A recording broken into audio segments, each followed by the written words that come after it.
Assalamualaikum warahmatullahi wabarakatuh. Bertemu lagi dengan Ibu Desi di Matematika Peminatan kelas 12 pada semester genap tahun pelajaran 2020-2021. Tak lupa kita panjatkan puji syukur kehadirat Allah Subhanahu wa taala karena sampai hari ini baik ibu, kalian semua yang ada di rumah itu masih diberikan kesehatan oleh Allah Subhanahu wa taala sehingga kita bisa sama-sama belajar matematika hari ini walaupun dengan sistem yang masih jarak jauh. Untuk itu ibu mengingatkan selalu kepada kalian tetaplah jaga protokol kesehatan supaya kita semua tetap sehat, pandemi cepat berlalu dan sistem pembelajaran kita menjadi tatap muka, kita bisa berinteraksi lagi di dalam ruang kelas. Jadi ibu sudah kangen dengan kalian semua. Oke, materi matematika peminatan hari ini adalah tentang distribusi binomial. Distribusi binomial ini terkait erat dengan statistika dan peluang. Jadi, fungsi distribusi binomial ini adalah bagian dari konsep statistik dan peluang. Sebelumnya kita juga harus mengetahui tentang apa itu variabel acak, apa sih fungsi probabilitas atau fungsi peluang tersebut. Kemudian salah satu dari fungsi peluang itu nanti adalah fungsi distribusi binomial yang akan kita pelajari pada hari ini. Ayah, tolong disimak baik-baik. Nanti kalau ada pertanyaan, maka silahkan nanti kita diskusikan lebih lanjut di forum grup Telegram. Oke, anak-anak ibu kelas 12 MIPA 1, 2, 3, 4. Kita lanjut ke materi berikutnya. Sebelumnya ibu ingin memberitahu tujuan pembelajaran hari ini apa. Jadi kalian diharapkan nanti bisa menjelaskan konsep variabel acak setelah menyimak materi yang ibu berikan hari ini dan contoh yang akan ibu sajikan di layar monitor. Mudah-mudahan bisa menerima ya.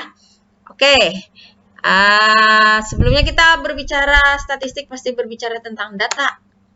Jadi ada data, apa sih itu data? Sering kita sebut data. Data itu adalah sejumlah informasi yang dapat memberikan gambaran tentang suatu keadaan atau masalah. Jadi berbicara statistik itu pasti ada data.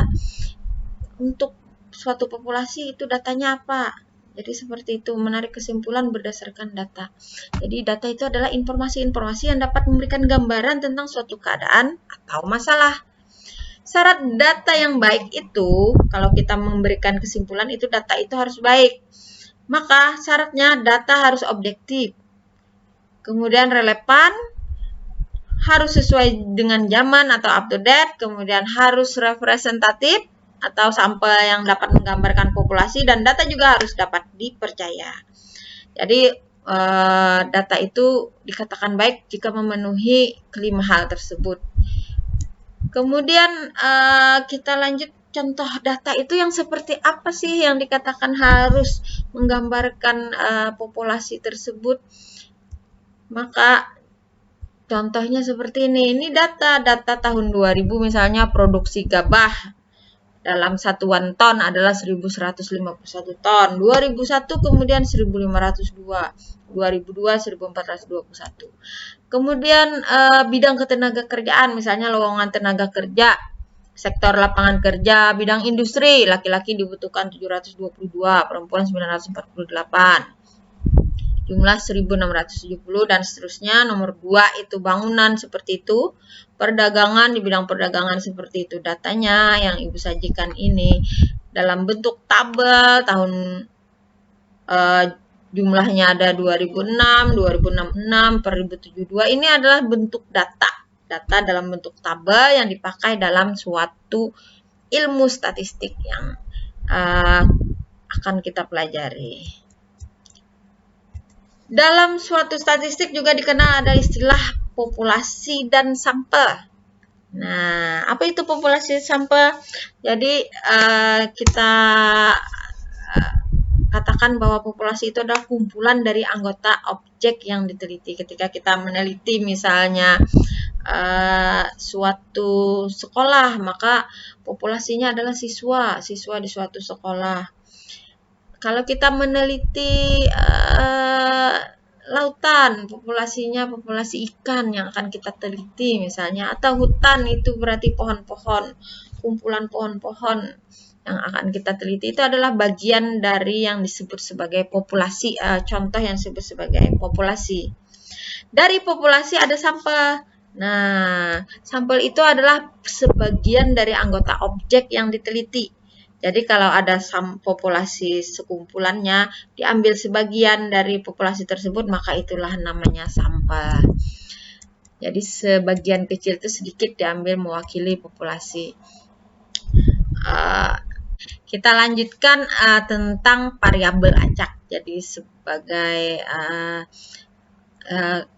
variabel acak ini adalah sebagai bagian dari statistika yang pertama kali harus kita ketahui. Apa itu variabel acak? Kalau bahasa dulu namanya peubah acak. Beberapa buku juga menyebut bisa variabel acak atau variabel random, kemudian peubah acak atau peubah random. Apa itu sih variabel acak?